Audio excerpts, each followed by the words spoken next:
putih dalam setiap pemerintahan dan politik itu harus ada tokoh antagonis, ahli strategi seperti Sengkuni ini. Makanya aku mengimbau sisi positif dari Sengkuni juga banyak, apapun bentuknya.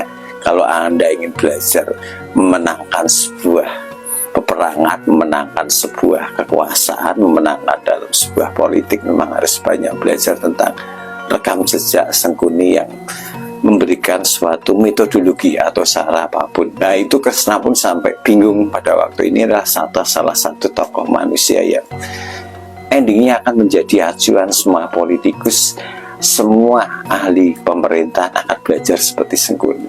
Dengan berbagai cara dia legalkan untuk mendapatkan kekuasaan apa yang diharapkan dan cita-citakan.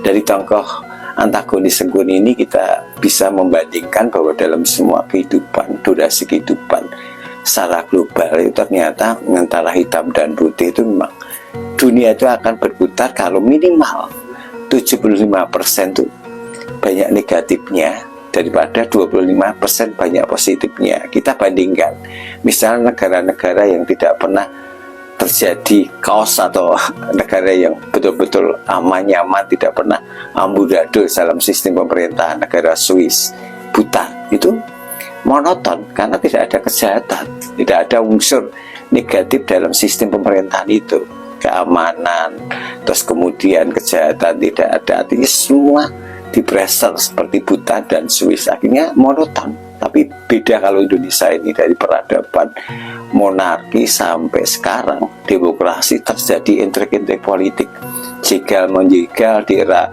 sekarang, di era monarki sampai bunuh-membunuh. Artinya apapun intrik-intrik politik yang terjadi itu adalah tokoh Sengkuni ini menjadi ikon. Artinya kalau Anda tidak ingin belajar menjadi seorang politikus atau pemerintahan, mengadopsi sisi negatif Sengkuni itu menjadi acuan dalam pemerintahan. Walaupun hal itu juga kalau kita bicara dharma kan tidak sesuai dengan dharma, tapi esensinya untuk memenangkan sebuah politik kan kita harus berbagai cara kita gunakan seperti Sengkuni itu sendiri. Tapi di sisi lain Kresna juga memuja bahwa apapun bentuknya sebuah kehidupan, kalau dalam hidup Anda, nolik Anda tidak berpikir tentang sisi negatif dari sebuah kehidupan, Anda tidak akan dapat pencerahan. Kresna pernah ngomong pada Pandawa, kalau Anda ingin mencapai titik pencerahan hidup Anda, belajarlah dari sisi gelapnya, karena dari sisi gelap itu ternyata ada titik putih pencerahan hidup Anda. Nah, jadi wajangan Kresna ini kan apapun bentuknya, setiap hidup itu kan way of life. Kita bila memilih antara hitam dan putih, karena semua menanggung